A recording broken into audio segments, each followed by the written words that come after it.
राम राम जी सारे ने, मैं तारा साथी मोहित पुनिया बताम सारे का जॉब स्टार के यूट्यूब चैनल पर भाई सर्द भरी हवाओं के अंदर एक बार फिर से स्वागत करूँ। तो सुना दो क्या अंतर आ जाओ फटाफट से। बहुत सारे बालका का यह शिकायत होगी कि जी क्लास रेगुलर नहीं लेने लग रहे, पिछले 3-4 दिन से क्लासेज नहीं लगने लग रही। क्या कारण है? कारण आपको बता देता हूँ। पहला दो रहा था जुकाम, ठीक है। अरे पिछले 3 दिन तक मुंह का मत हो रहे छाले, देख ले जीप पर भी छाले हो रहे हैं, ठीक है। गेल काल और परसों 2 दिन हो गए बुखार चढ़ा है। आज बुखार कौन चढ़िया तो क्लास लेने ला रहा हूँ। मना को शौक कौन भाई छुट्टी मारने का, तबीयत ठीक नहीं होगी पढ़ाऊँ को कर यार। सुबेरा सुबेरा उठूँ कि हाँ भाई आज तो क्लास भी लूँगा, सारा सिस्टम करूँगा। सुबेरा एक वीडियो जैसे रिकॉर्ड करके डालूँ भाई, जो भी तुम्हारे मतलब जैसे कोई नोटिफिकेशन आ गया कुछ भी, 11-12 बजे से बुखार हो जाए। 2 दिन हो गए काम होंदोड़ी। आज ठीक था तो आज क्लास तैयार करी, क्लास ले हूँ, ठीक है। उस चीज़ के लिए माफ़ी चाहता हूँ भाई, ठीक है। सेहत हो गई यार तभी तो क्लास ले पाऊंगा। ये भी मुँह में छाले, हाँ फोटो एड जो टेलीग्राम पर देख लियो। तो भाई आप ही भाई दिल्ली पुलिस कांस्टेबल का प्रैक्टिस सेट करेंगे। आप सभी को पता प्रैक्टिस सेट की सीरीज चलने लग रही है। जो भी अभी जो नई एजेंसी आई है एडीक्यूटी, उसने अपनी क्यूटनेस के साथ जो क्वेश्चन पूछे हैं अभी सीजीएल के अंदर या जो अभी सीएचएसएल चलने लगे रहा उसके अंदर, ठीक है, उस टाइप के हम सारे के सारे प्रश्न करने का काम करेंगे। फिर से बताने लगे रहा हूं, आसान प्रश्नों के भरोसे मत जाना। फिर बताने लग रहा हूं, अगर आपको कोई भी आप किसी भी अध्यापक से पढ़ने लग रहे हो, किसी भी बुक से पढ़ने लग रहे हो और उसके अंदर अगर टुच्चे लेवल के प्रश्न आए हुए हैं, ठीक है, और अगर आपको कोई भी अध्यापक टुच्चे लेवल के प्रश्न करवाने लग रहा है तो बेझिझक वहां पर अपना समय खराब मत करना भाई। मैंने कौन कहता मेरा दोहराया हो, आपसे कहीं पे पढ़ो, ठीक है, लेकिन थोड़े ही क्वेश्चनों का लेवल आई सिलेक्ट करके पढ़ना भाई, ठीक है। क्योंकि अभी जो देखा आपने रंग रूप, आप क्वेश्चनों का रंग रूप देख लेना। अभी आपको दिखाऊंगा गाड़ी पे घोड़ा, घोड़े पर पहिए, पहिए पर चढ़े ही आगे आएंगे क्वेश्चन ऐसे, ठीक है, तब तुम्हारी पंखड़ियां उड़ेंगी। अब आ जाओ भाई, पहला प्रश्न देखो क्या भाई आपका, इसकी पीडीएफ वगैरह आपको टेलीग्राम पर मिल जाएगी @J छोटे अक्षरों में RGT जे टारगेट के नाम से, जहां पर करीबन 2,30,000 सब्सक्राइबर मिल जाएंगे। पहला प्रश्न देखो क्या है, नीचे 2 कथन दिए गए हैं। पहला कथन क्या, स्तूप का हर्मिका देवताओं का प्रतीकात्मक निवास है जो सबसे ऊपर स्थित होता है। ये स्तूप क्या होता है जी? स्तूप आपके बौद्ध धर्म के अंदर जो आपकी मूर्तियां बनती थी, मूर्तियों के टाइप का सिस्टम होता है, उसको स्तूप बोलते थे भाई, ठीक है। इसने पूछा कि भाई स्तूप है ना, स्तूप, इस स्तूप के ऊपर हर्मिका एक ऐसी जगह है जहां पर क्या है भाई, देवताओं का निवास यानी कि देवताओं की मूर्तियां रखी जाती हैं। पहला कथन ये। दूसरा, हर्मिका वह स्थान है जहां आमतौर पर बुद्ध के अवशेष रखे जाते थे। हर्मिका वह स्थान है जहां पर बुद्ध के अवशेष रखे जाते हैं। इन दोनों के अंदर से कौन सा कथन सही है, कौन सा गलत है, यह आप लोगों को बताना है। 1 मिनट रुकियो।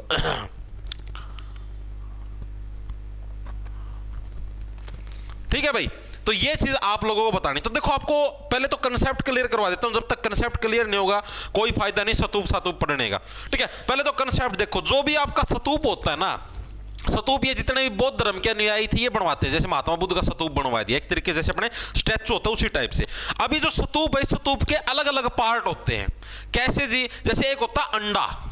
अंडा ये क्या होता है जी, जो हमारे पास वो वाला नहीं भाई, तुम्हारे वाला अंडा नहीं, ये अंडा है आपका जो ऊपर ऐसे गुम्बद टाइप होता है ना स्तूप के ऊपर, ये इसको बोलते हैं अंडा, ठीक है। जो स्तूप के ऊपर गुम्बद टाइप की शेप होती है उसको अंडा बोलते हैं भाई, ठीक है। और ये किसका प्रतीक होता है, ये भी एग्जाम के अंदर आया हुआ है। तो भाई ये ज्ञान का प्रतीक होता है, ज्ञान या महापरिनिर्वाण। ये बौद्ध धर्म की क्लास के अंदर करवा रखे है चीज, महापरिनिर्वाण का प्रतीक होता है भाई ये, ठीक है जी। आगे चीज समझ में। सेकंड आपका कौन सा है? सेकंड जो अभी अभी आपने पढ़ा, हर्मिका। हर्मिका ये क्या चीज होती है जी? देखो भाई, हर्मिका इसको कैसे भी लिख लो, ऐसे भी लिखा जा सकता है, इसको आप ऐसे भी लिख सकते हो हर्मिका, ठीक है।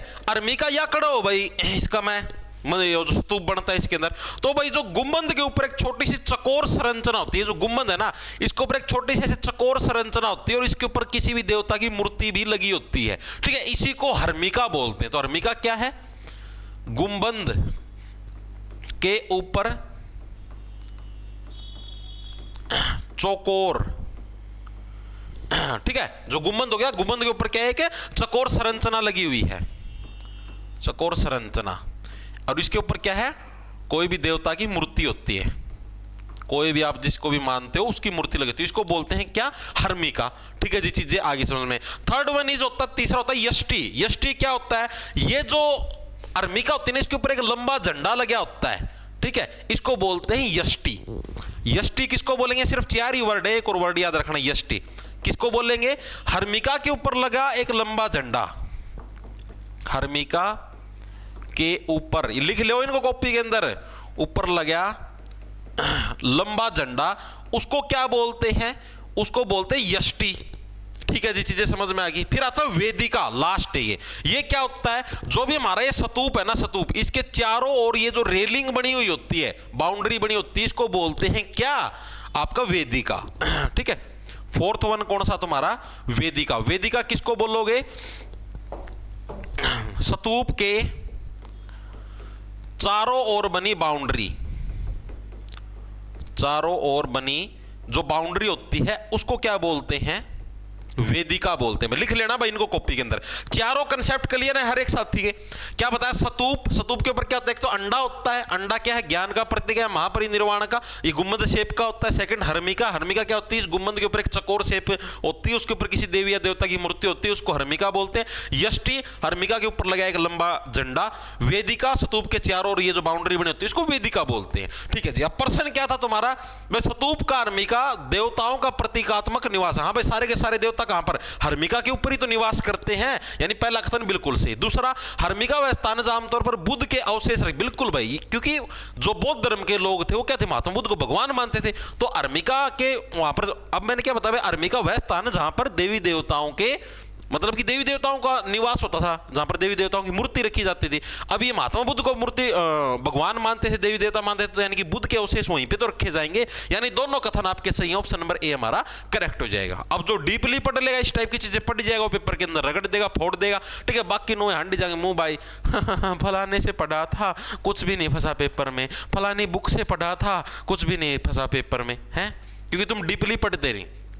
प्रीवियस ईयर के जो पेपर, प्रीवियस ईयर का मतलब नौकरी टीसीएस वाले जो अभी जो एडिक्यूटी लेने लगे रही है आपको, अगर आपको कहीं से भी उपलब्ध हो तो उनको देखो आंख खोल के, तब तुम्हें अकल आई कि हाँ ये क्या होने लग रहा है। और तुम ये सोचने लगे रहे ना भाई ये तो सीजीएल लेवल के, सीएचएसएल में तो मतलब हमारा दिल्ली पुलिस तो 12th लेवल का, उसके अंदर ऐसे पर्सन नहीं दिखेंगे। अभी सीएचएसएल का जो पेपर होने लग रहा है उन बच्चों से पूछ लेना, अगर तुम्हारा कोई जानकार हो या तुम्हारा भी रोल नंबर होगा, देख लेना, दिन में भूत ना दिखी जाए तो।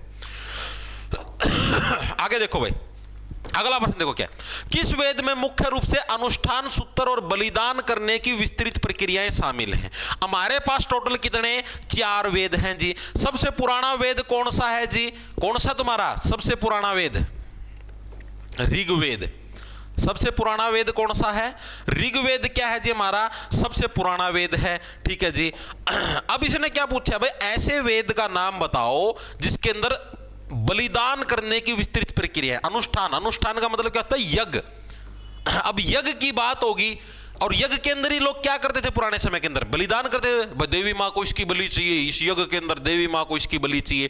ठीक है, तो यानी कि क्या यजुर्वेद से बिलोंग, देखो यज्ञ से यजुर्वेद, यजुर्वेद से क्या हो जाएगा आपका? बलिदान वाली जो चीजें, अनुष्ठान जो यज्ञ वाली चीजें हैं वो आपकी बिलोंग करेगी। ठीक है जी।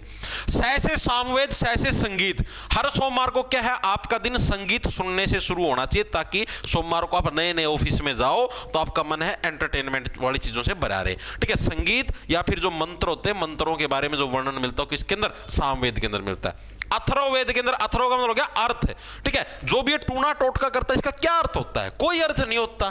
ठीक है, यानी कि अथर्ववेद के अंदर आपको क्या चीज मिलती है? एक तो चिकित्सा मिलती है, जो भी हेल्थ वगैरह, यानी कि जो भी आपकी जैसे पुराने समय के अंदर जो इलाज करते थे वो कौन सी जड़ी बूटी किसमें मिलानी, यानी चिकित्सा के बारे में वर्णन मिलता है। दूसरा में जो भी टूना टोटका करते हैं, घरेलू तंत्र होते हैं, उसके बारे में वर्णन मिलता है। यानी एक तो इस ट्रिक से याद रख लेना, चिकित्सा, और दूसरा आपका टूना टोटका। टूना टोटका बोल देते हैं इसको, कई बार एग्जामिनर इसको घरेलू तंत्र भी लिख के दे देता है। ठीक है जी। ऋग्वेद, ऋग्वेद के अंदर में किस चीज का वर्णन मिलता है? ऋग्वेद तो अपना नॉर्मल वही हो गया, जो भी प्रार्थना मंत्र जो भी नॉर्मल चीजें होती है वही इसके अंदर देखने को मिलती हैं। ठीक है जी। अब आप लोगों को कमेंट करके एक चीज बतानी है, ठीक है, क्लास खत्म होने के बाद बताना कि ऋग्वेद के अंदर टोटल कितने मंडल हैं। ठीक है, और चलो तुम यही बताना बट टोटल कितने, पूरी जानकारी लिखना। ठीक है, चलो आगे। वेरी गुड, वेरी गुड, शाबाश। आगे चलते हैं, अगला प्रश्न देखो। अगला प्रश्न हमारे पास क्या है? तैराकी में स्कलिंग के बारे में निम्नलिखित में से कौन सा कथन सही है? सुना कभी स्कलिंग? नहीं सुना होगा जी, हमने तो सिर्फ ये सुना है तैराकी ऐसे ऐसे ऐसे ऐसे तैरना होता है। अभी समझाता हूँ स्कलिंग। तैराकी के अंदर आपके मेनली 4 टाइप की चीजें हैं, यूज करी जाती हैं। ठीक है, और उन 4 टाइप की जो चीजें होती हैं उनको बोलते क्या? 4 स्ट्रोक। ठीक है, वो ना समझ लियो भाई कितने स्ट्रोक ठीक है, तैराकी के अंदर हमको क्या है, 4 स्ट्रोक देखने मिलते हैं। 4 स्ट्रोक का मतलब भाई 4 टाइप से आपकी तैराकी होती है। ठीक है जी, कौन कौन से टाइप होते हैं जी? एक तो कि फ्री स्टाइल। फ्री स्टाइल जो तैराकी होती है वो सबसे फास्ट जो तैराया जाता है ऐसे ऐसे हाथ करके, उसको फ्री स्टाइल बोलते हैं। तो पहला स्ट्रोक कौन सा? Free style. और ये भी एग्जाम के अंदर पूछा हुआ है कि जो फ्री मतलब सबसे फास्ट तैराकी कौन सी है, उसके अंदर होते कौन से स्ट्रोक के अंदर? तो आपकी जो फ्री स्टाइल होती है इसके अंदर क्या सबसे फास्ट तैराकी होती है। जब आपको फ्रीली कुछ भी करने को दे दिया जाए तो आप बहुत फास्ट करते हो ना, कोई बंधन नहीं है, पूरी छूट मिली है, आज तो कैसे ही रगड़ो है। Second one is butterfly. दूसरी कौन सी तुम्हारी? बटरफ्लाई। बटरफ्लाई क्या होती है? तुम्हारी सबसे मुश्किल होती है। इसके अंदर ऐसे टांगों को भी चौड़ा कर करके ऐसे ऐसे तिरना पड़ता है। ठीक है, तो यानी बटरफ्लाई क्या होती है? पूछा जाता है कि सबसे मुश्किल तैराकी कौन सी है, कौन सा स्ट्रोक सबसे मुश्किल है, वो कौन सा? बटरफ्लाई वाला जो स्ट्रोक है वो क्या है? सबसे मुश्किल तैराकी के अंदर तुम्हारा शुमार है। ठीक है जी, चीजें समझ में आ गई। थर्ड वन इज, तीसरा कौन सा? तीसरा बैक स्ट्रोक। बैक स्ट्रोक कैसे होता है? ऐसे पीठ के बल तैरना, ऐसे आप लेट गए पानी के अंदर और ऐसे ऐसे हाथ मारने लग रहे हो और स्लोली स्लोली जाने लग रहे हो। ठीक है, और कई लोगों के भ्रम होता है कि हाँ पानी में ऐसे लेटने से है हम डूब जाएंगे। नहीं डूबोगे। जो जितना ज्यादा मोटा व्यक्ति होगा वो उतना ही ज्यादा सेफ है, वो नहीं डूबेगा। ठीक है, तो जितना पतला उसकी संभावना ज्यादा है वो डूब जाएगा, बाकी नहीं डूबोगे। ठीक है, थर्ड वन इज कौन सा? Back stroke. पीछे से स्ट्रोक देना। स्ट्रोक का मतलब झटका होता है। तो बैक स्ट्रोक का मतलब क्या होता है? लेट के तैराकी। लेट के यानी कि पीठ के बल झटके मारना। पीठ के बल तैराकी करना। ठीक है भाई, ये आता तुम्हारा बैक स्ट्रोक के अंदर। ठीक है जी, चीज समझ में आ गई। और जो चौथा तुम्हारा ब्रेस्ट। ब्रेस्ट यानी छाती के झटके मारना, breast stroke. Fourth one is breast stroke. Breast stroke कौन सा होता है? छाती के बल आप लेट जाओ। ठीक है, ब्रेस्ट का मतलब छाती तो होती है। ठीक है, इसके अंदर क्या आपका छाती के बल लेट के तैराकी करना, छाती के बल लेटना। ठीक है, ये वाली यानी कि टोटल आपकी 4 स्ट्रोक टाइप की तैराकी होती है। ठीक है जी, चीजें समझ के अंदर आ गई। ठीक है, दिमाग के अंदर घुस गई। एक वर्ड आता है आपका लैप। पूछा जाता है लैप का मतलब क्या होता है तैराकी के अंदर? जो जितने भी तैराक होते हैं, आपने देखा कभी ऐसे मतलब ओलंपिक के अंदर एक छोर से दूसरे छोर पर जाना, उसको लैप बोलते हैं। ठीक है, आप जैसे यहां पर पानी में कूदे और यहां तक पहुंच गए यानी कि 1 लैप, वापिस आ गए तो 2 लैप। ठीक है, यानी कि एक छोर से दूसरे छोर पर जाना। ये स्टैटिक में करवा चुका हूं। ये क्या कहलाता है? ये कहलाता है लैप। ठीक है जी, चीजें समझ में आ गई। अब आते हैं हमारे क्वेश्चन के ऊपर। क्वेश्चन के अंदर क्या दे रखा था? स्कलिंग का मतलब क्या होता है? स्कलिंग, ये रहा स्कलिंग। स्कलिंग का मतलब क्या होता है? शुरुआती लोगों द्वारा क्या होता है? ऐसा कुछ भी नहीं है। स्कलिंग के दौरान हाथ पानी की सतह से ऊपर होते हैं। Third one is forward sculling में भुजाएं सीधी और सामने की ओर स्थित होती है। स्कलिंग में पानी के अंदर हाथों को चलाकर संतुलन बनाया जाता है। Which one is correct? बताओ भाई। ऑप्शन नंबर डी हमारा करेक्ट हो जाए। स्कलिंग के अंदर क्या है?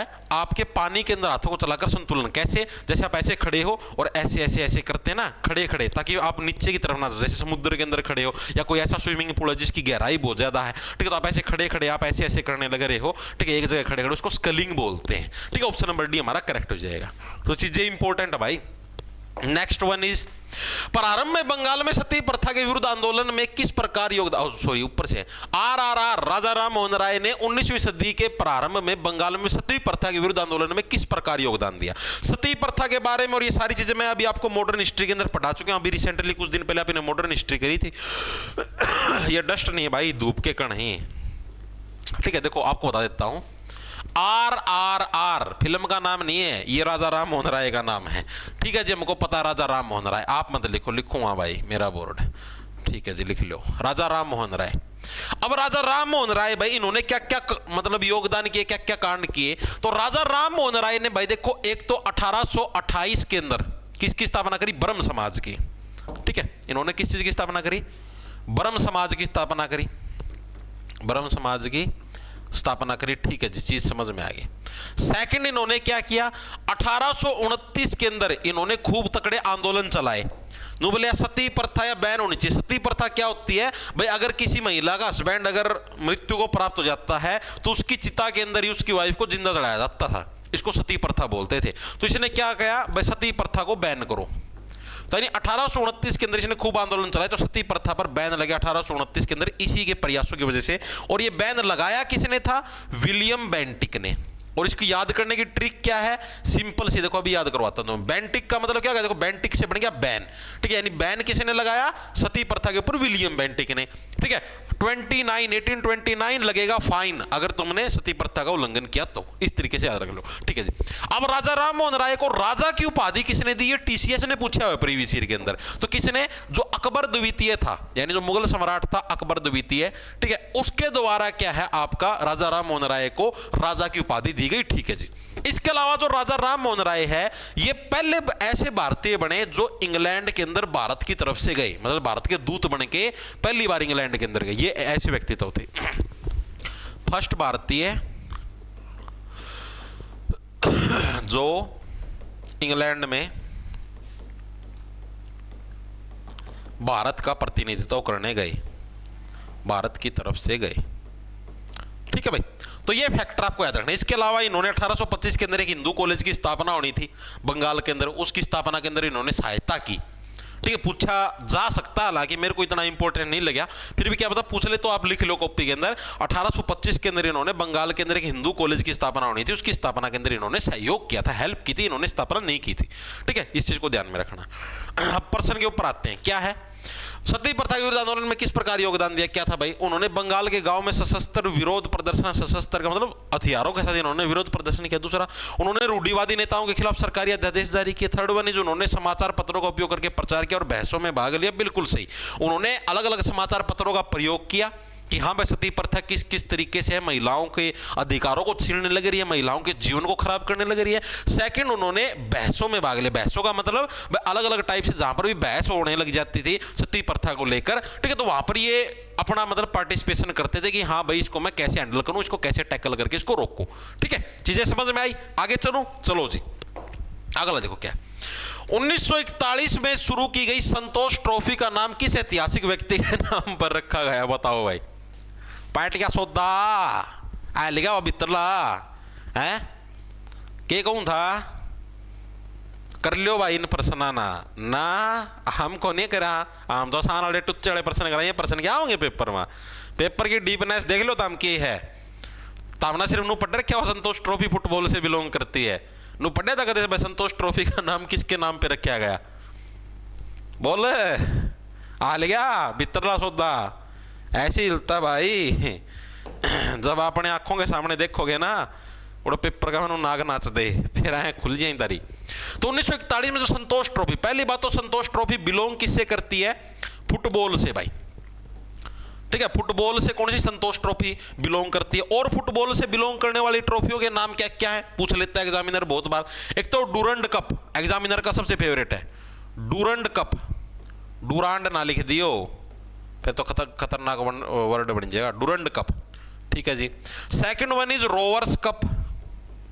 फुटबॉल अगर कहीं पे गुप्त जगह लग जाए तो आदमी रोने लग जाता है, रोवर्स कप, ठीक है जी। चीजें समझ में आई। Third one is Nehru Gold Cup, Nehru Gold Cup. Fourth one is Subroto Cup, Subroto Cup. यानी क्या भाई, मान लिया फुटबॉल आपकी कहीं गुप्त जगह लग गई इसकी वजह से आप रोने लगे और सुबह उठे तब भी आप रोते हुए पाए, यानी सुब्रोता कप। ये भी किससे बिलोंग करता है? ये भी फुटबॉल से बिलोंग करता है। देखो भाई जिनकी ट्रिक बन जिनको याद करवाने लगे रहे हो। And the fifth one is federation cup, federation cup, ठीक है जी। और फुटबॉल से रिलेटेड वर्ल्ड कप को क्या बोलते हैं? फीफा। फीफा की फुल फॉर्म सभी साथी कमेंट करके बताएंगे, ठीक है जी।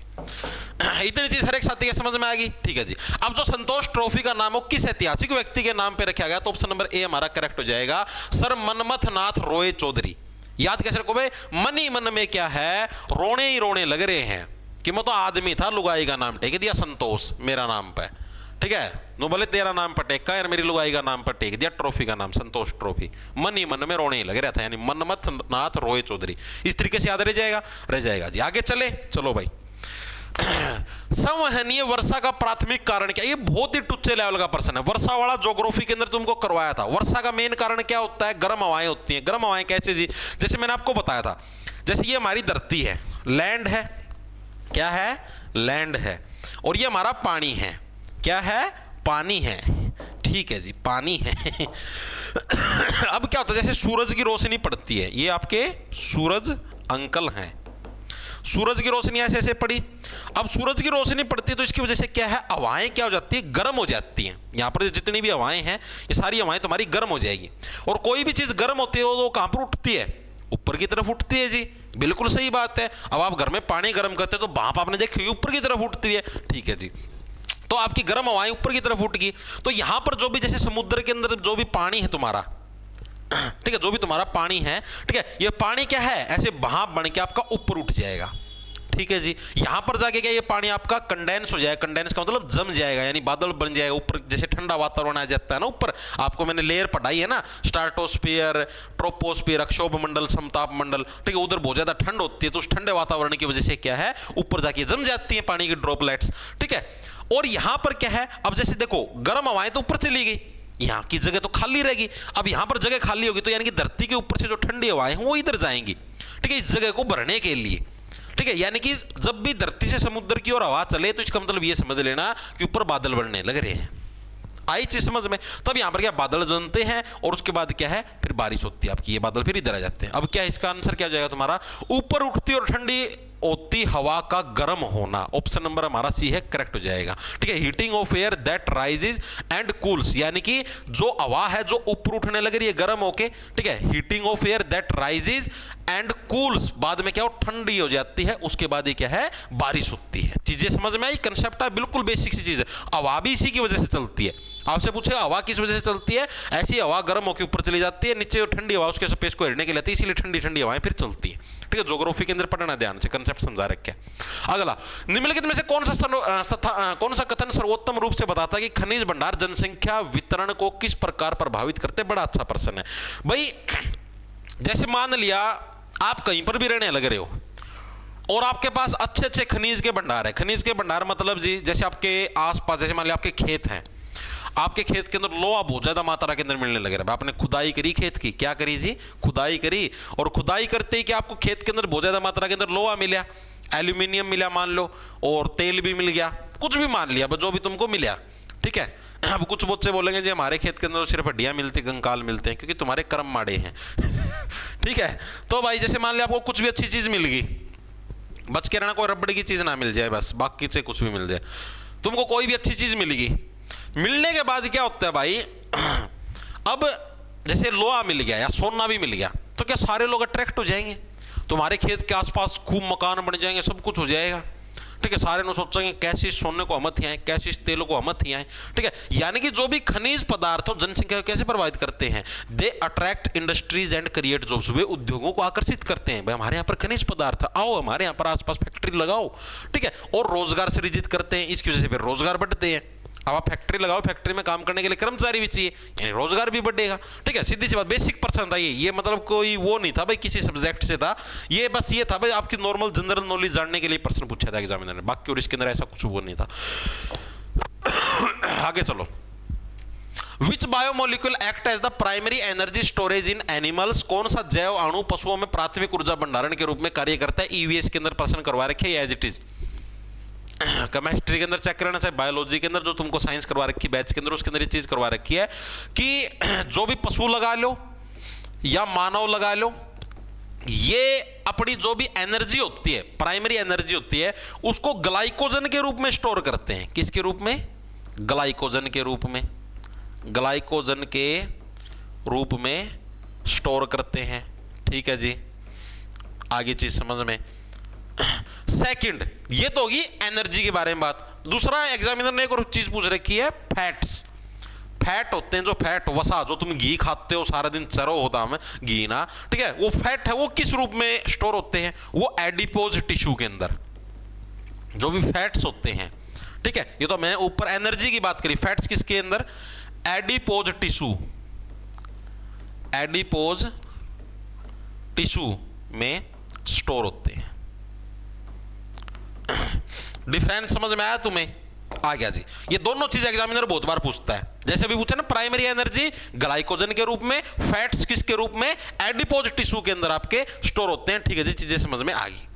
और ये जो ग्लाइकोजन है, आज ये तो हमें पता लगा ग्लाइकोजन के रूप में स्टोर, ये ग्लाइकोजन होता कहां पर है जी, ग्लाइकोजन होता तो हमारे लीवर के अंदर, ठीक है, लीवर के ऊपर हो गया या लीवर के अंदर, इस टाइप के हिस्सों के अंदर आपको देखने जो तुम्हारी मांसपेशियां हैं, ठीक है, यहाँ पर आपको एनर्जी देखने को मिलेगी। ठीक है जी। अब आपको एक फैक्टर बताता हूँ, कुछ लोग मोटे लोगों का मजाक उड़ाते हैं, मेरे जैसे जो कुछ लोग हैं वो क्या है, मोटे लोगों का मजाक उड़ा देते हैं। तो आपको एक चीज़ बताता हूँ, मोटे लोगों का मजाक नहीं उड़ाना चाहिए, क्योंकि अगर कुछ भी चीज़ होती है तो उनके मरने की संभावना बहुत कम होती है, सिवाय दिल के दौरे के। दिल का दौरा उनको जल्दी आ सकता है, लेकिन बाकी फैक्टर में बहुत कम संभावना। जो कितने बीमार हो जाएं जल्दी नहीं मरते हो, क्यों? क्योंकि जो फैट होता है ना, फैट उनका ऐसे पेट पे स्टोर है, ठीक है जी, मसल्स के अंदर स्टोर है, या पूरी बॉडी के अंदर उनका फैट स्टोर है, ठीक है जी, एडिपोज टिश्यू के रूप में। तब जैसे मान लिया अब तुम कमजोर हो, कमजोर का मतलब जैसे भाई उस प्रक्रिया से नहीं, मतलब बीमार हो गए, जैसे मैं हो रहा हूँ, बीमार हो रहा हूँ, बुखार हो रहा है, ठीक है, जुकाम हो रहा है, तो इस केस में जैसे क्या होता है भाई, मेरी जो बॉडी है उसको एनर्जी की जरूरत है भाई कीटाणुओं से लड़ने के लिए। तो क्या जो मेरी फैट सेल है, यानी जो वसा वाली सेल में मेरा पेट है या मेरे शरीर में कहीं पर भी जो मोटी चमड़ी है यानी वसा इकट्ठी हुई है, वहां से एनर्जी लेगी ये अपनी बॉडी कि हाँ भाई तेरे पास फालतू एनर्जी पड़ी है, वसा ला मेरे को दे, बॉडी को जरूरत है। ठीक है, तो यानी कि मोटे लोगों की मरने की संभावना बहुत कम होती है। और जो सिकड़ू से हुआ ना लिकड़ा वर्गे, ठीक है, उनका क्या थोड़ी मोटी बीमारी, बीमार हो दिनों बेरा लगा उत्तरी का बुखार हो के मर गया, ऐसी घटनाएं भी देखने मिलती। क्यों? क्योंकि उनके शरीर के पास एनर्जी नहीं बचती, पहले इसी के लिए हुआ है।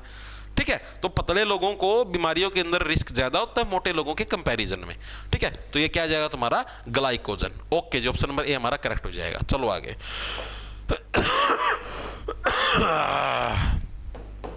आगे देखो भाई, ये बड़ा अच्छा प्रश्न है, साइंस का प्रश्न है। रेलवे प्लेटफॉर्म पर खड़ा एक व्यक्ति देखता है कि जैसी ही ट्रेन गुजरती है उसकी सीटी की आवाज की पिच यानी आवर्ती यानी फ्रीक्वेंसी बदल जाती है। इस घटना को सबसे अच्छे तरीके से इस प्रकार समझना, ये आप मैंने आपको करवा रखे हैं, डोपलर इफेक्ट याद करो। डोपलर इफेक्ट क्या बोलता है, कोई भी दो बॉडी जिसके अंदर से साउंड आने लगे किसी भी एक बॉडी के अंदर से, और अगर वो मोशन के अंदर है तो आपको साउंड है उसकी फ्रीक्वेंसी आपको चेंज होती हुई दिखाई देगी। कैसे? जैसे ट्रेन आने लग रही है,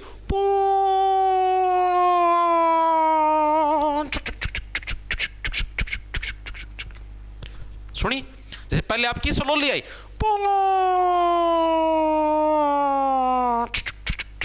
यानी आपके पास आई तब तेज आवाज हुई। आई चीज समझ में? यानी ये जो इफेक्ट है भाई, फ्रीक्वेंसी आपकी पहले कम थी, ठीक है, फिर ज्यादा ज्यादा ज्यादा आपके पास बिल्कुल आई थी और फिर दूर जाते गए, फिर फ्रीक्वेंसी कम होती गई। इसको बोलते हैं डोपलर इफेक्ट। ऑप्शन नंबर हमारा सी है, करेक्ट हो जाएगा। चीज समझ में आई? As it is previous year का प्रश्न है, बहुत बार पूछा गया है। ठीक है जी, आगे चलो। चलो जी, भारतीय न्याय संहिता BNS एग्जामिनर का फेवरेट पर्सन है, हर शिफ्ट में आने लग रहा है। अब संगठित अपराध और छोटे संगठित अपराध को स्पष्ट रूप से परिभाषित और आपराधिक बनाती है। निम्नलिखित में से कौन सा अपराध भारतीय न्याय संहिता के तहत छोटे संगठित अपराध के अंतर्गत आता है? यानी कि देखो, जो अपराध होते हैं वो दो टाइप के होते हैं, एक तो संगठित अपराध, एक छोटे संगठित अपराध। संगठित और छोटे संगठित, इसके अंदर क्या डिफरेंस है जी? संगठित का मतलब होता है पूरी बड़ी गैंग, जैसे आपकी लॉरेंस बिश्नोई गैंग है, ठीक है, ये और भी जो अलग अलग गैंग बनी हुई समाज के अंदर, ये गैंग है। ठीक है, ये गैंग क्या, ये संगठित अपराध की श्रेणी के अंदर आते हैं। मतलब एक साथ संगठित हो गए, इकट्ठे हो गए, क्या ये अपराध करने लग रहे, किसी घर पे फायरिंग कर दी, हफ्ता वसूल लिया, या वो मतलब कि जो भी फिरौती मांग ली, इस टाइप से। ठीक है जी। छोटे संगठित अपराध के अंदर छोटी मोटी आपने चोरी कर दी, चैन स्नैचिंग कर दी, गुट्ठी चुरा ली, गाड़ी लूट ली, ठीक है, ये छोटे मोटे यानी 3-4 जने ने मिल गए, छोटे संगठित अपराध है। ठीक है जी। तो इसने पूछा भाई छोटे संगठित अपराधों के अंदर कौन से आते हैं? एक गिरोह द्वारा की गई चोरी, यानी एक छोटा सा गिरोह है, 3-4 लोगों का ग्रुप है और उन्होंने क्या है, एक चोरी कर ली, ये छोटा संगठित अपराध है। आतंकवाद है, ये तो पूरा बड़ा ये ग्रुप, आपने सुना है जैसे मोहम्मद और तालिबान फालतू ग्रुप बन रहे हैं, ठीक है, सारे आतंकवादी संगठन है। बड़े पैमाने पर नशीली दवाएं, इनकी सेलिंग करना भी बड़े उसके अंदर आता है। भाड़े पर हत्या करना, मर्डर करना, जो भी मैंने बताया गैंग वगैरह के अंदर होता है। ठीक है जी, ऑप्शन नंबर सी हमारा करेक्ट हो जाएगा। आगे चलते हैं। कौन सा प्राधिकारी यह निर्णय लेता कि कोई विधेयक धन विधेयक है या नहीं? धन विधेयक के बारे में हमने पढ़ा था पिछली क्लास के अंदर। धन विधेयक का वर्णन किस अनुच्छेद के अंदर है? अनुच्छेद नंबर 110 के अंदर हमें किसके बारे में वर्णन मिलता है? धन विधेयक के बारे में वर्णन मिलता है। एक पूछा था आपसे वार्षिक वित्तीय विवरण, पूरे साल का हिसाब किताब, जिसको बजट भी बोल देते हैं, लेकिन संविधान के अंदर बजट वर्ड का कहीं पर भी प्रयोग नहीं है। इस बात को मार्कअप कर लेना। एग्जामिनर पूछता है कि किस अनुच्छेद के अंदर बजट वर्ड आपको दिखाई देता है हमारी संविधान की किताब के अंदर, तो कहीं पर भी नहीं है, नन ऑफ द अबव आ जाएगा। ठीक है, तो ये उसको किस लिए, उसको कैसे बोला गया, वार्षिक वित्तीय विवरण। और ये किस अनुच्छेद के अंदर मिलता है, ये मिलता है अनुच्छेद नंबर 112 के अंदर। ठीक है जी, और ये हमारा धन विधेयक के इसके बारे में। अब धन विधेयक के बारे में मैंने आपको एक चीज बताई थी कि धन विधेयक हमेशा कहां पर पेश होता है। आप देख लो पिछली मैंने 2-3 क्लास से करवाई, हर एक के अंदर धन विधेयक के बारे में पूछेगा, तो धन विधेयक बहुत इंपॉर्टेंट है। ठीक है, आगे भी आपसे, धन विधेयक हमेशा ओनली लोकसभा में पेश किया जा सकता है, इसको राज्यसभा में पेश नहीं कर सकते, लोकसभा ओनली में पेश किया जा सकता है। ठीक है, राज्यसभा के अंदर ये भेजते हैं लोकसभा वाले, राज्यसभा इसको ओनली 14 दिन तक होल्ड पे रख सकती है, इसके ऊपर अपने सजेशन दे सकती है। ठीक है, उसका लोकसभा की मर्जी उन सजेशन को मानने या ना मानने, 14 दिन के बाद इनको राष्ट्रपति को आगे फॉरवर्ड करना पड़ता है और राष्ट्रपति जी उसके ऊपर साइन मार के उस धन विधेयक को पारित कर देते हैं। ठीक है जी, अब ये चीज डिसाइड कौन करता है भाई ये धन विधेयक है या नहीं है, तो ये चीज डिसाइड करता है लोकसभा का स्पीकर, यानी लोकसभा का अध्यक्ष, speaker of Lok Sabha. Option number C. वर्तमान में हमारे लोकसभा के स्पीकर कौन है, कमेंट में आंसर आना चाहिए। ठीक है, ऑप्शन नंबर सी हमारा करेक्ट है। चीजें समझ में आई यानी कैग, कैग के बारे में मैंने आपको बताया था, अनुच्छेद नंबर 148, 48 का मतलब अड़ना, यानी सरकार के जो भी खर्चे हैं भाई सरकार ने सरकारी खजाने से कितना पैसा लिया है, कहां पर कौन सा रोड बना है, जो भी उन्होंने खर्चा कराया है उसका हिसाब किताब रखने का काम होता है कंट्रोलर एंड ऑडिटर जनरल का, ठीक है, जिसको बोलते हैं कैग। ये इसका वर्णन अनुच्छेद नंबर 148, इसको याद रखने की ट्रिक है। 48 मतलब अड़ना, बाप नु अड़ गया कैग है तो बोला ना सरकार नु खर्चा कौन करने दो, जनता पैसे किसी तीसी कौन करने दो। ठीक है जी, ठीक है, आगे चलो। वित्त मंत्री निर्मला सीतारमण। शहरी प्रकाश प्रदूषण के बढ़ते स्तर के कारण कौन सा खगोलीय अवलोकन सबसे अधिक बाधित हो रहा है, मतलब क्या देखिए शहरों के अंदर जो प्रदूषण बढ़ने लग रहा है, ठीक है, इसकी वजह से साइंटिस्टों को किस चीज को देखने में दिक्कत होने लग रही है, ये प्रश्न आपसे पूछे। अब प्रदूषण बढ़े, देखो अब साफ आसमान है तो साइंटिस्ट टेलीस्कोप के साथ कितनी भी दूर तक देख सकते हैं, किसी भी तारे को देख सकते हैं। जी बिल्कुल सही बात है। अब आसमान के अंदर प्रदूषण ज्यादा होगा, ठीक है, तो छोटे छोटे कण आ जाएंगे बीच में। ठीक है, अब लंबी दूरी की जो चीज देखें भाई, कोई मान लो कोई और टूटता हुआ तारा पड़ने लग रहा है, कोई भी सितारा देखना है तो उसको देखने में तो दिक्कत आएगी, यानी क्या देखिए गहरे आकाश की जो वस्तुएं हैं उनको देखने में दिक्कत आती है इस प्रदूषण। ये नॉर्मल जनरल नॉलेज का था, आपको किसी बुक में नहीं मिलेगा। ठीक है, आगे चलो। कोणार्क सूर्य मंदिर के रथ में कितने जोड़े सजावटी पहिए लगे बताओ भाई रहे। प्रश्न देखो था हमें, आप ये देखो जीके के नाम पर एसएससी कुछ भी पूछने लग रही है भाई, प्रश्न तो देखो तुम। बस सूर्य मंदिर है जो कोणार्क का, उसके जो रथ है, रथ के अंदर कितने जोड़े सजावटी पहिए लगे हैं। क्या कभी सोचा था तुमने भाई ऐसा ही प्रश्न आएगा। मैक्सिमम बच्चे सोचते ये पूछ लिया भाई कोणार्क का सूर्य मंदिर कहाँ पर है, ओडिशा के अंदर है, ब्लैक पैगोडा के नाम से जाना जाता है। ठीक है, और ज्यादा पूछ लिया तो नहीं पूछ लिया बनवाया किसने था, नरसिंह देव उसने बनवाया था। ठीक है जी, बस इससे फालतू तो नहीं पूछेगा। ये किसी ने सोचा था, कल को ये भी पूछ सकते हैं उसके अंदर रथ के अंदर घोड़े कितने हैं, 7 हैं जी, पहिए कितने हैं, 24 हैं जी, पैर कितने हैं, 12 हैं जी। ये भी पूछ सकते हैं जो सूर्य मंदिर जो बना है उसके पीछे पेड़ कौन सी उसका है, कौन सी वैरायटी का पेड़ है, कौन सा पेड़ है, पीपल का, बरगद का, किक्कर खड़ी है, ठीक है, बबूल का, कौन सा पेड़ है। तो भाई एक एक साइट को पर्सनली विजिट करके आओ। ठीक है, इसी बहाने तुम्हारा घूमना भी हो जाएगा। अब जैसे कोणार्क का सूर्य मंदिर देख के आना, उसके आसपास कोई पेड़ हो उसको भी देख के आना, क्या पता कौन सा पूछ ले। भाई कोणार्क का सूर्य मंदिर उसके लेफ्ट साइड में नीम का पेड़ है, खजूर का पेड़ है, तो ये चीज आपको देख के आनी पड़ेगी। फिर गुजरात के अंदर चले जाना, वहां के जो मंदिर है सोमनाथ का मंदिर, वहां पर देख के आना कि हाँ भाई आसपास कौन सा पेड़ है, कौन सी नदी जाने लग रही है। ठीक है, फिर ऐसे सारे मंदिरों को देखते रहना, इतने तुम्हारी उम्र निकट जाएगी। ठीक है, फिर तुम्हारे बच्चे भी तैयारी करें, फिर तुम भी तैयारी करोगे, बाबू बेटा साथ साथ तैयारी करना फिर एसएससी की। ठीक है, यही हालात रहे तो इनके। देखो भाई ये कोणार्क का लगा एसएससी ने मार दिया जाड़ा, खांसी आने लगी। कोणार्क का सूर्य मंदिर कहां पर है भाई, ये ओडिशा के अंदर है। ठीक है जी, ओडिशा के अंदर क्या है, कोणार्क का सूर्य मंदिर है जी। हाँ जी, ये चीज हमको पता थी। ठीक है जी, पता थी तो पेपर में लिख के क्यों नहीं आए। कहां पर पड़ता है जी ये ओडिशा के अंदर, जो बंगाल की खाड़ी थी उसके तट पर। बंगाल की उस टाइम तो आए मास्टर मुझे बचा ले मास्टर, लिपट लिपट रो थे। बंगाल की खाड़ी के किनारे पर ये तुम्हारा मंदिर है। ठीक है जी, इस मंदिर को क्या है, ब्लैक पैगोडा के नाम से भी जाना जाता है। ब्लैक पैगोडा, ये टीसीएस पूछती थी बहुत बार, ब्लैक पैगोडा के नाम से किस मंदिर को जाना जाता है। व्हाइट पैगोडा कौन से मंदिर को बोलते हैं, करवाया हुआ बताओ। ब्लैक पैगोडा के नाम से भी इसको जानते हैं। ठीक है जी, निर्माण किसने करवाया, निर्माण। गंग वंश का शासक था, कई बार गंगा वंश लिखा जाता है, कई बार गंग वंश, वो आपकी मर्जी, आप क्या लिखना चाहो। ठीक है, गंग वंश का शासक था नरसिंह देव प्रथम। नरसिंह देव प्रथम, इनके द्वारा ये बनवाया गया था। ठीक है जी, बनवा दिया। अब इस मंदिर की जो शेप है वो रथ के शेप में है। ठीक है, अभी जो रथ है ना, इसके अंदर घोड़े और तुम्हारे लगे पकोड़े। घोड़े कितने हैं? 7। और पहिए कितने इसके अंदर? 24 पहिए हैं। यानी कि पैर अगर पूछ ले, मैथ के सवाल ही डाल पूछा मेरे बेटे 12 पैर आपको पहियों के मिलते हैं। अगर किसी बालक का बाई चांस याद भी हो ना भाई, हाँ 24 पहिए हैं, तो अभी ये जोड़े देख के ऑप्शन में प्रेशर में भूल जाओ, 12 जोड़े पहिए भाई। मैं मानू भाई, तमनु ना सोचियो भाई कि हाँ ये तो गड़िया हुआ, मैं कहो ये पर्सन काम कौन करके आए भाई। अगर मैं भी होता आप लोगों की जगह अगर पेपर के अंदर, तो मेरे से भी नहीं होता है, क्योंकि एग्जाम के अंदर प्रेशर भी होता है भाई। यहाँ पर खड़े होगे तो कोई भी करवा दे, मैं भी करवा दी हूँ, आप लोग भी करवा दो गाड़ा है पाछा तो। ठीक है, लेकिन वहाँ पर प्रेशर के अंदर ये जोड़े घोड़े दिखते नहीं, वहाँ पर सिर्फ ये रहता सूर्य मंदिर का रथ का पहिया पूछ लिया कितने थे, 24 थे, लेकिन ऑप्शन में 24 को नहीं आंदा, स्किप मारो, इतना प्रेशर हुआ है। ठीक है, तो ये चीजें याद रखना भाई, पूछी गई हैं कभी, फिर तुम ये बोलो भाई क्या है। हाँ, ये भी पूछ लेता है भाई, किस शैली के अंदर बनाया गया है? ये कलिंग शैली के अंदर बनाया गया है, कलिंग शैली में बनाया गया है। किसको समर्पित है? यार ये तो इसके अंदर ही है, कोणार्क सूर्य मंदिर, सूर्यदेव को समर्पित है। ठीक, किसको समर्पित है? सूर्यदेव को। तो ये चीज भी लिख लेना, क्या पता पूछ ले आपसे। ठीक है जी, हाँ, सूर्य की घड़ी जैसी शेप है पहियों की। आगे चलते हैं। निम्नलिखित में से कौन गुप्त वंश के प्रशासन में सार्थवाहा का सही वर्णन करता है? जो गुप्त वंश था, चंद्रगुप्त और ये जो थे, ठीक है, श्रीगुप्त था गुप्त वंश का संस्थापक। तो ये जो गुप्त वंश था, इसके अंदर जो ये सार्थवाह है, ये किस पद को रिप्रेजेंट करता है? मतलब किस व्यक्तित्व का पद था सार्थवाह? इसके बारे में आप लोगों को बताना है।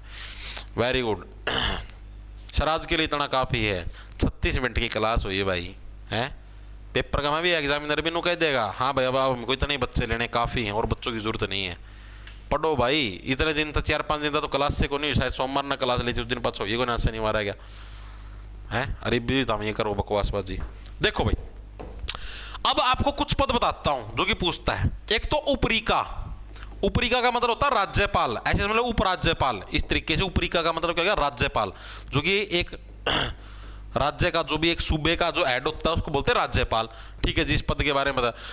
सेकंड तुम्हारा नागर श्रेष्ठी, नागर श्रेष्ठी, नागर का मतलब नगर यानी प्रांत, यानी जो भी शहर है उसके अंदर जो मेन व्यापारी होता है। ठीक है, नागर श्रेष्ठी, नागर का मतलब नगर हो गया, यानी नगर के अंदर जो श्रेष्ठ व्यक्ति यानी जो श्रेष्ठ व्यापारी है। ठीक है, नगर बोल लो या प्रांत, पुराने समय के अंदर नगर को प्रांत बोलते थे। प्रांत का श्रेष्ठ व्यापारी, जो बिजनेसमैन किसी भी चीज का बिजनेस करता हो, कपड़ों का, सोने का या किसी भी चीज का। ठीक है, चीजें समझ में आई। थर्ड वन इज महादंड नायक।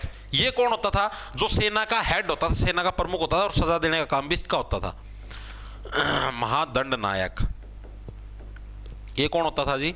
सेना का प्रमुख सेना का प्रमुख। ठीक है जी।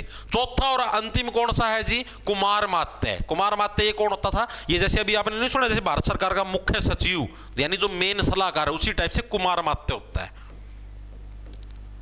कुमार मात्य ये कौन है?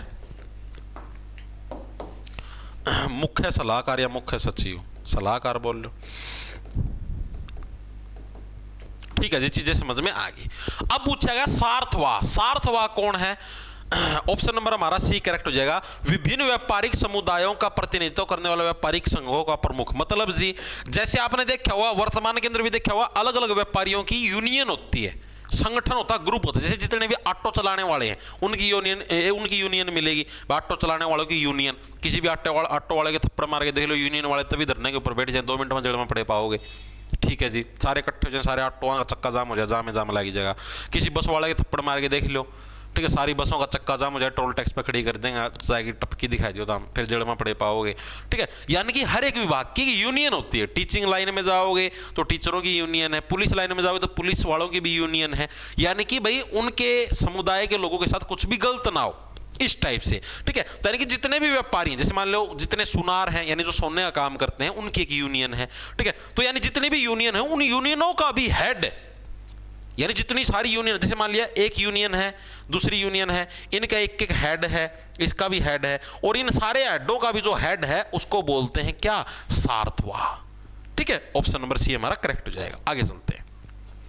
दिल्ली सल्तनत के निम्नलिखित शासकों को उनके शासनकाल के सही कालानुक्रमिक क्रम में व्यवस्थित करें, आरंभिक काल से शुरू करते हुए।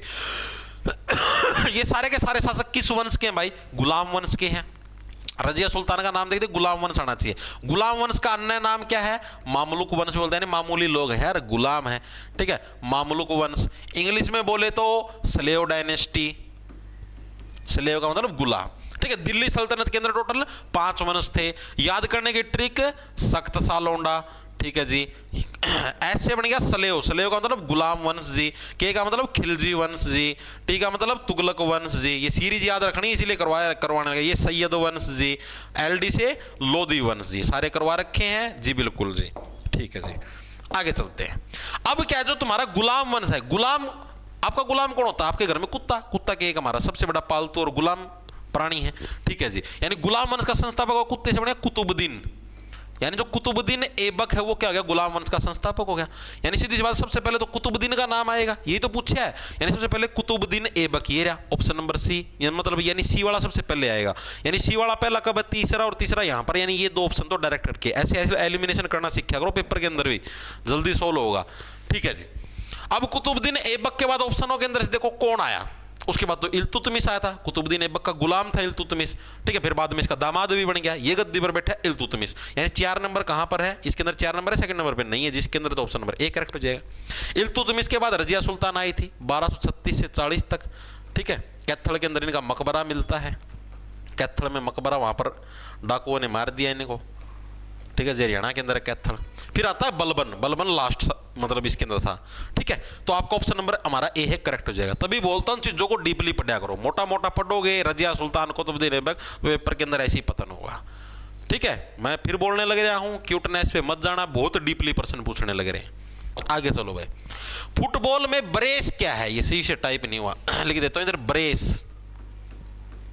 ब्रेस क्या होता है फुटबॉल के अंदर, आपको देखो ये चीज मैं पहले करवा चुका हूं, आपको बैच के अंदर भी करवा चुका हूं, स्ट्रेटेजिक के अंदर। ये ब्रेस क्या होता है, देखो जब भी आप 2 लगातार गोल कर दो, जैसे आपने एक गोल किया उसके बाद दूसरा गोल, जैसे क्रिकेट के अंदर नहीं होता 3 विकेट लिए एक साथ तो हैट्रिक होगी, तो उसी टाइप से 2 अगर लगातार गोल हो गए तो उसको बोलते हैं ब्रेस।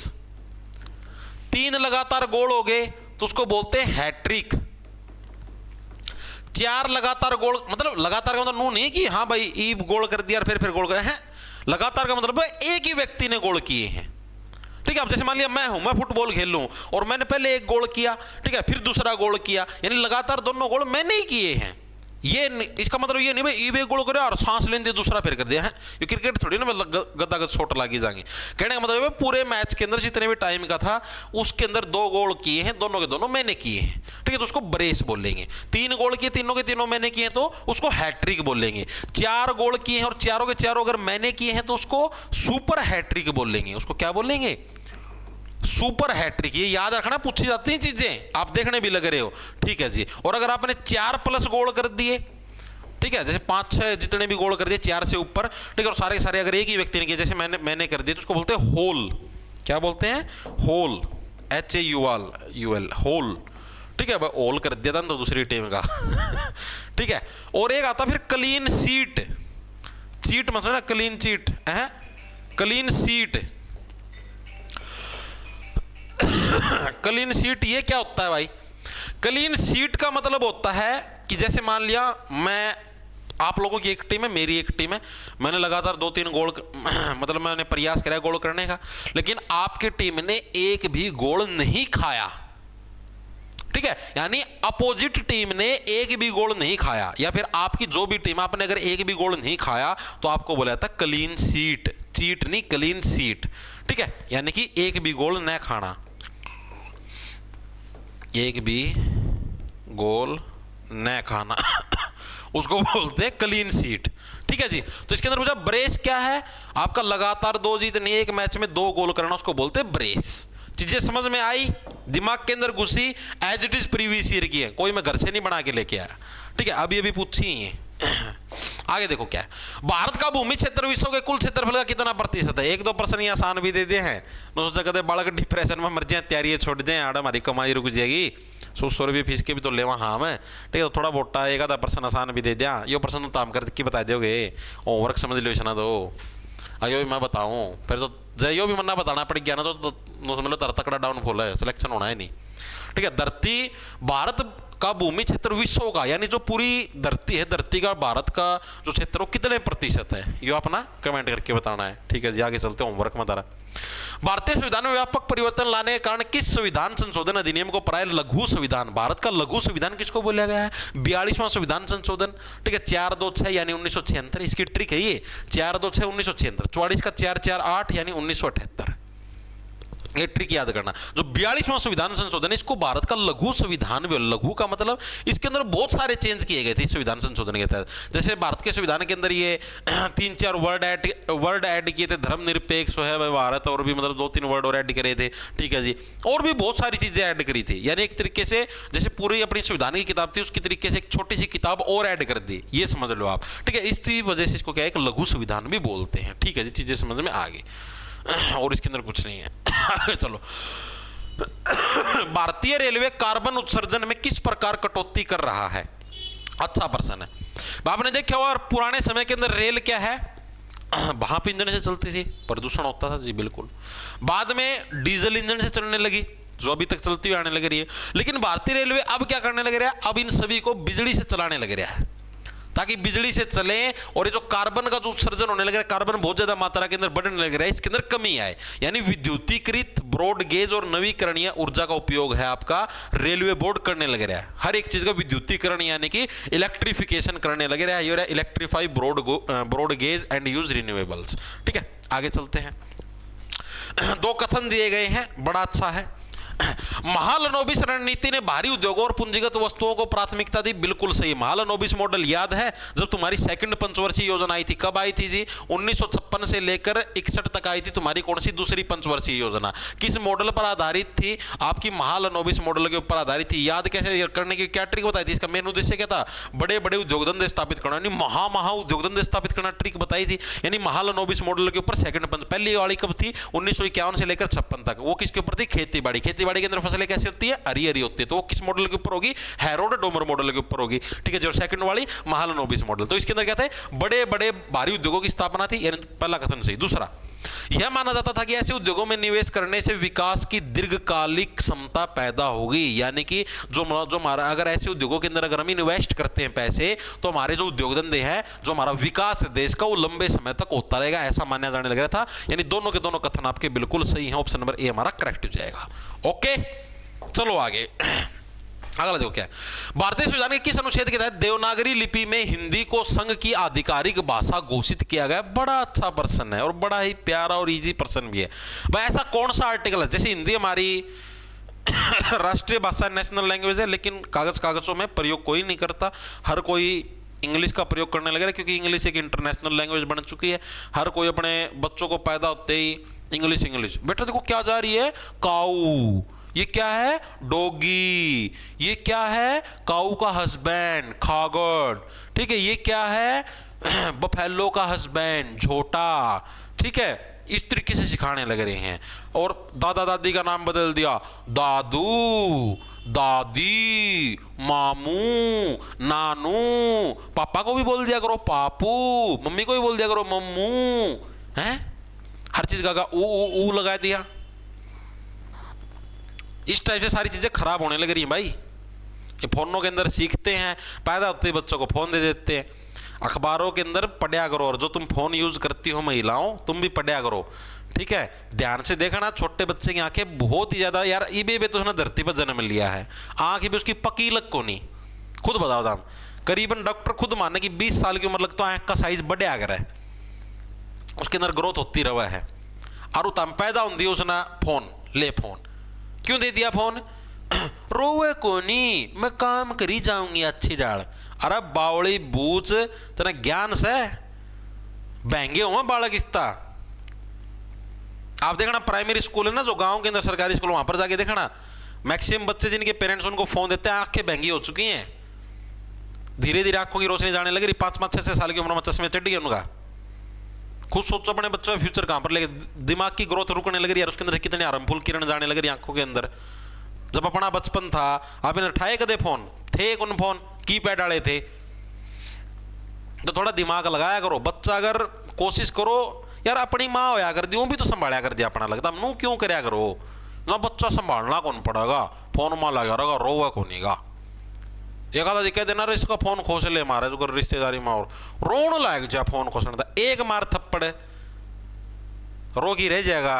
बालक से बे हो बड़ा थोड़ी ना है, बड़ा हो पास और जिद्दी करेगा, लेकिन ना उल्टे काम सिखाने सिखाओ। तो धारा 343 343, ठीक है 343 हिंदी बोलो बिल्कुल फ्री फ्री फ्री, कोई तुम्हारे ऊपर रेस्ट्रिक्शन नहीं नहीं नहीं, ठीक है। अगला देखो क्या है, भारतीय नागरिक सुरक्षा संहिता किस पोर्टल के माध्यम से एफआईआर तक पहुंच सुनिश्चित करती है। वो जो भारतीय नागरिक सुरक्षा संहिता है, वैसे मान लिया किसी ने एफआईआर कटवा रखी है तो उसको चेक कहां से कर सकते हैं, नेशनल क्राइम पोर्टल, राष्ट्रीय अपराध पोर्टल, इससे भी चेक होती है और सीसीटीएनएस इससे भी चेक होती है, दोनों से चेक होती है। अब जो एग्जामिनर ने है आंसर की के अंदर इसको मान्य है, ठीक है। बाकी जब मैंने इसके बारे में रिसर्च करी थी उसके अंदर भाई दोनों चीज दे रखी थी, दोनों के अंदर आपकी चीजें सर्च हो सकती हैं। अब पता नहीं इसका कौन सा सही आएगा, या तो इसके ऊपर ऑब्जेक्शन लगाना पड़ेगा या ऑप्शन गलत दे रखे हैं, लेकिन मैंने जब रिसर्च करी तो दोनों ही इसके आंसर हैं, ठीक है। लेकिन एग्जामिनर ने ए दे रखा था आंसर की में।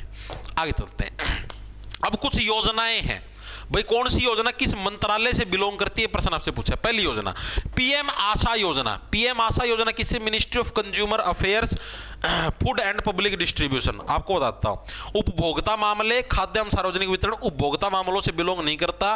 पीएम आशा योजना खाद्य मतलब कि लोगों को जो फ्री में राशन देने लग रहे हैं उससे बिलोंग है ये योजना, ठीक है। यानी कि ये वाला उपभोक्ता मामला गलत हो जाएगा। दूसरा है तुम्हारा ई नम योजना, यो सही टाइप को ई नाम योजना बोल लो, ये कृषि एवं किसान कल्याण मंत्रालय, बिल्कुल सही है। यानी किसानों को जो ये खाद्य बीज मिलते हैं एक पोर्टल के ऊपर मिले, यानी कि फसल भी एक पोर्टल के माध्यम से खरीदी जाए, ये इसके अंदर है। अगला तुम्हारा पीएमकेएसवाई, पीएमकेएसवाई जल संसाधन नदी विकास एवं गंगा संरक्षण मंत्रालय, बिल्कुल सही है। Fourth one is road tap, road tap ministry of finance, ये गलत है, ये वित्त मंत्रालय से नहीं है, ये आपका किसी और ही मंत्रालय, मेरे को भी ध्यान नहीं है कौन से मंत्रालय से, फिलहाल मैं भूल गया, ठीक है। लेकिन वित्त मंत्रालय से नहीं इतना पता, आप लोग बता देना, मेरे याद नहीं है भाई, भूल गया मैं, स्किप हो गया दिमाग में, ठीक है। और ऑर्डर टाइप किससे है एक बार देख लेना, चेक मार लेना। तो ओनली कथन नंबर 2 और 3 आपके सही होंगे, पहला और चौथा आपका गलत होगा, ठीक है जी। आगे चलते हैं, रिक्त स्थान भरना भाई, पंथी नृत्य छत्तीसगढ़ में डैश के अनुयायियों के से जुड़ा हुआ स्टैटिक जीके के अंदर करवा रखे हैं, बैच के अंदर क्लास चला के देख लेना, ठीक है। घासीदास से बिलोंग करता है पंथी नृत्य, उस टाइम में करवाने लगे थे ना स्टैटिक जीके, 38 क्लासों में करवाई थी, बालक रो गए थे, तू बोले जी स्टैटिक जीके कद खत्म होगी, इतनी डीप ना करवाओ ना करवाओ, और मैं कहा कहता मैं पेपर में आओगी। गुरु घासीदास से बिलोंग करता है कौन सा, पंथी नृत्य, ठीक है। कैसे रहोगे, पंथी यानी पंछी, पंछी कहां पर, घास के अंदर घूमता फिरता रहता है, इस तरीके से याद रख लो, ठीक है जी, याद रह जाएगा। इसकी ट्रिक तो करवाई थी उसके अंदर तो। बस आज के लिए इतना ही करते हैं, ब्याह जाओगे नहीं तो। देखो भाई आज के लिए बस इतना ही, इन प्रश्नों की पीडीएफ तुमको टेलीग्राम पे मिल जाएगी, और जिसको डीपली जीके पढ़नी है, अच्छे तरीके से अपनी तैयारी करनी, दिल्ली पुलिस में अच्छा स्कोर करना है, तो जॉब्स टारगेट के नाम से आपको अपना ऐप मिल जाएगा। अभी 2 महीने का समय तुम्हारे पास पेपर का, ठीक है। उधर आप उसको डाउनलोड करोगे प्ले स्टोर से, तो कोर्स के सेक्शन के अंदर जाओगे तो उधर दिल्ली पुलिस कांस्टेबल का कोर्स भी है, ठीक है, डीपी कांस्टेबल का भी है, जिसके अंदर आपको हैंड रिटन नोट्स भी मिलेंगे, कंप्लीट जीके भी मिलेगी, मैथ रीजनिंग की सारी क्लासेस विद प्रैक्टिस सीट, हर एक चैप्टर के लिए आपको मतलब अलग से कोई बुक लेने की जरूरत नहीं पड़ेगी। मॉक टेस्ट सीरीज भी इसी बैच के अंदर मिलेगी, आपको अलग से कोई मॉक टेस्ट सीरीज भी नहीं लेनी पड़ेगी, जिसके अंदर प्रीवियस ईयर प्लस नए मॉक टेस्ट दोनों फैसिलिटी मिलेगी, ठीक है जी। और अगर आपको सिर्फ जीके करनी तो कंप्लीट जीके के नाम से बैच है, वो वाला लेना है। यानी जैसे अगर आपका मैथ रीजनिंग पूरा है, आपको प्रैक्टिस सीट नहीं चाहिए, आपको मॉक टेस्ट नहीं लगाना है, तो आप कंप्लीट जीके वाला ले लेना, ठीक है। चॉइस आपके हैंड रिटन नोट्स दोनों के अंदर मिलेंगे। कंप्लीट जीके वाले में जीके और साइंस दोनों मिलेगी, इसके अंदर जीके भी, साइंस भी, मैथ भी, रीजनिंग भी विद हैंड रिटन नोट्स सारी फैसिलिटी मिलेगी, कंप्यूटर भी मिलेगा, ठीक है। तो आज के लिए बस इतना ही, कमेंट करके बताना वीडियो आपको कैसी लगी, ठीक है। क्वेश्चनों का लेवल यही रखना है, इससे थोड़ा हल्का करूं, अगर फट रही है तो बता देना, नहीं फटने लग रही तो यही करते रहो, ठीक है। सभी को राम राम, धन्यवाद, लंडा ले लो, खेच जाओ, मिलते हैं कल फिर।